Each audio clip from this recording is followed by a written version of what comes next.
Income tax अधिकारी मनमर्जी पड़े वहाँ जाकर के धमकते थे और बाकी क्या होता था पुराना इतिहास को जो दोहराने की जरूरत नहीं है। नोटबंदी के बाद सारी चीजें रिकॉर्ड पर है, कहाँ से आया, किसने लाया, कहाँ रखा। अब उसमें से टॉप नामों को टेक्नोलॉजी के द्वारा, डाटा माइनिंग के द्वारा निकाल दिए गए हैं। अब इनकम टैक्स ऑफिसर को कहीं जाना नहीं है, सिर्फ एसएमएस करके पूछना है कि भाई जरा बताइए डिटेल क्या है।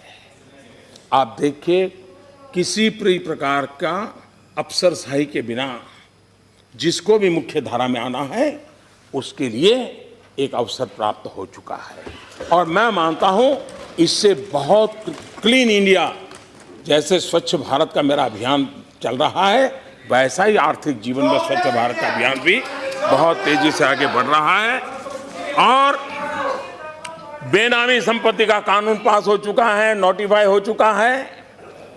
और जदा खड़गे जी ने कहा वहीं पर सब कुछ है। अच्छा सुझाव आपने दिया है, हम भी कुछ करके दिखाएंगे। और जो भी सुन रहे हैं वो भी समझे और उसके प्रावधान पढ़ लें कि कितना बड़ा कठोर कानून है। जिसके पास भी बेनामी संपत्ति है उनसे मेरा आग्रह है अपने चार्टर्ड अकाउंटेंट से जरा पूछ ले आखिर के प्रावधान क्या है। और इसलिए मेरा सबसे आग्रह है कि मुख्य धारा में आइए, देश के गरीबों का भला करने के लिए आप भी कुछ कंट्रीब्यूट कीजिए, आप भी कुछ कंट्रीब्यूट कीजिए।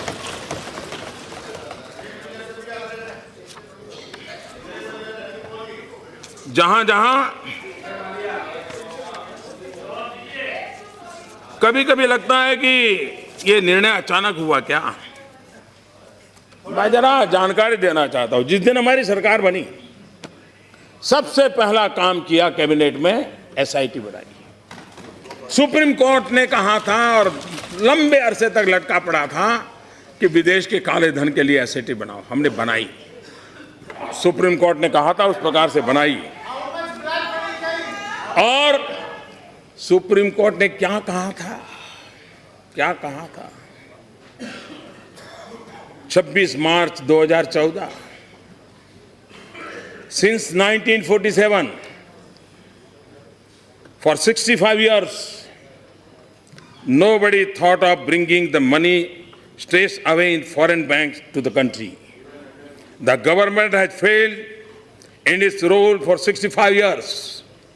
This court feels that you have failed in your duty, and so it gives an order for the appointment of the committee headed by former judges of this court.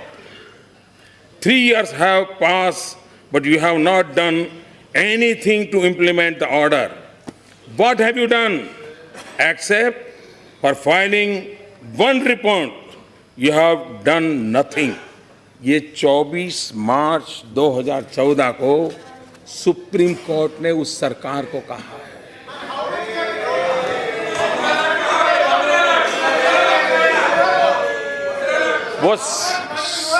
वही तो मैं कह रहा था, वो जमाना था तब आवाज उठती थी कितना गया, अब आवाज उठ रही है कितना आया और आके रहेगा, आते रहेगा। आप देखिए एक के बाद एक देखिए, विदेश में जमा काले धन के खिलाफ नया कठोर कानून बनाया, प्रॉपर्टी जब्त करने की बात कही। इस बार भी बजट में एक नया कानून की बात कही गई है, सजा भी 7 साल से 10 साल कर दी। टैक्स हेवन जो थे मॉरिशस, सिंगापुर वगैरह, उस पुराने जो नियम आप बना करके गए थे उसको हमने बातचीत की, उनको समझाया, हमारी परिस्थितियां समझाई, उसको हम ले आए। हमने स्विट्जरलैंड से समझौता किया कि वो रियल टाइम इंफॉर्मेशन देंगे, कोई भी हिंदुस्तानी नागरिक पैसा रखेगा तो उसका पता चल जाएगा। हमने अमेरिका सहित कई देशों के साथ इस प्रकार के समझौते किए हैं जहाँ भी हमारा कोई भी भारतीय नागरिक, भारतीय मूल का व्यक्ति पैसे रखेगा तो उसकी जानकारी भारत को मिलेगी। उसी प्रकार से प्रॉपर्टी बिक्री 20,000 से ज़्यादा नगद नहीं, इसकी चर्चा हमने नहीं है क्या। रियल एस्टेट बिल को पास किया, ज्वेलरी के मार्केट में भी 1% एक्साइज डाली ताकि इस चीज़ों को स्ट्रीमलाइन करना था, किसी को परेशान नहीं करना था। और आप ही लोग हैं इस देश सदन में इधर हो या उधर हो, मुझे चिट्ठियां आई हैं जब हमने कहा कि 2 लाख से ज़्यादा कोई अगर ज्वेलरी परचेज करता है तो उसको पैन नंबर देना होगा। मैं हैरान हूँ, काले धन और भ्रष्टाचार के खिलाफ भाषण देने वाले लोग मुझे चिट्ठियां लिखते थे कि पैन नंबर मांगने का नियम रद्द कर दीजिए ताकि लोग कैश मनी से सोना लेते रहे, गहने लेते रहे और काला बाजार चलता रहे। हम टिके रहे, हम उसको करके दिखाया, एक एक कदम उठाया। मैं जानता हूँ ये राजनीतिक फायदे के लिए काम कोई ऐसा नहीं कर सकता, वरना तो आप पहले कर लेते। ये कठिनाई है, लेकिन देश का भला करने के लिए निर्णय करने थे और गरीबों का भला करना था, इसलिए निर्णय किए। 2 लाख से ज़्यादा से किसी सामान पर 10 लाख से ज़्यादा महंगी गाड़ी पर 1% अतिरिक्त टैक्स लगा दिया। हमने इनकम टैक्स डिक्लेरेशन स्कीम भी लाई और अब तक में सबसे स्कीम में सबसे ज़्यादा पैसा लोगों ने डिक्लेयर किया। 1100 से ज़्यादा पुराने कानून हमने खत्म किए और यहां बताया गया कि आपने नोटबंदी के संबंध में, कोई कहता है 150 बार, कोई कहता है 130 बार, वो सब अलग अलग आंकड़े बोल रहे हैं। इतने नियम बदले, बहुत अच्छा याद रखते हैं। 150 आदमी मर गया, 150 बार नियम बदले। अब मैं आपको बताना चाहता हूं, ये तो एक ऐसा काम था जिसमें हम जनता की कोई तकलीफ तुरंत हम समझने के बाद रास्ता खोजने का प्रयास करते थे। दूसरा, जिन लोगों को सालों से लूटने की आदत लगी है वो रास्ता खोजते तो हमें बंद करने के लिए कुछ न कुछ करना पड़ता था। लड़ाई का मौसम था, एक तरफ देश को लूटने वाले थे और एक तरफ देश को ईमानदारी की तरफ ले जाने का मोर्चा लगा हुआ था। लड़ाई पल पल चल रही थी, वो एक तू डाल डाल में 5-5 इस प्रकार से लड़ाई चल रही थी। लेकिन जो आप लोगों का बड़ा प्रिय कार्यक्रम है, जिसको लेकर के आप बड़ी पीठ थपथपा रहे हैं, वैसे उसके लिए आपको हक नहीं है, क्योंकि जब इस देश में राजा रजवाड़ों का शासन था तब भी गरीबों के लिए राहत काम के नाम से योजनाएं चलती थी।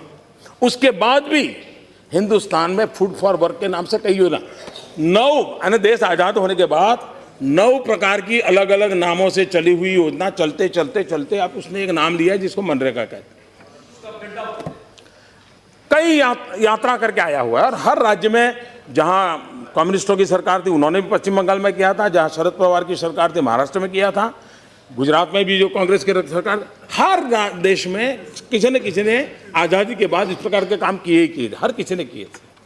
तो कोई नई चीज नहीं थी, लेकिन नाम नया था। लेकिन देश को और आपको खुद को भी जान करके आश्चर्य होगा कि शांत रूप से इतने सालों से चली हुई योजना के बाद भी मनरेगा में 1035 बार परिवर्तन किए हैं। 1035 बार नियम बदले गए हैं। आप कभी अपने तो आईने में झांकिए, और उस समय तो लड़ाई नहीं थी, इतने बड़े दबाव में काम करना नहीं था। क्या कारण था कि मनरेगा जैसा एक जो लंबे अरसे से चल रहा था, उसको भी आपको लाने के बाद 1035 बार उसमें परिवर्तन करने पड़े।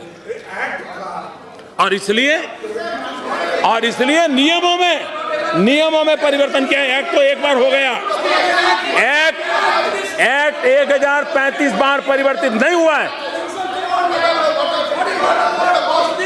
और इसलिए मैं आज You listen to the honorable Prime Minister ना? We have listened to you.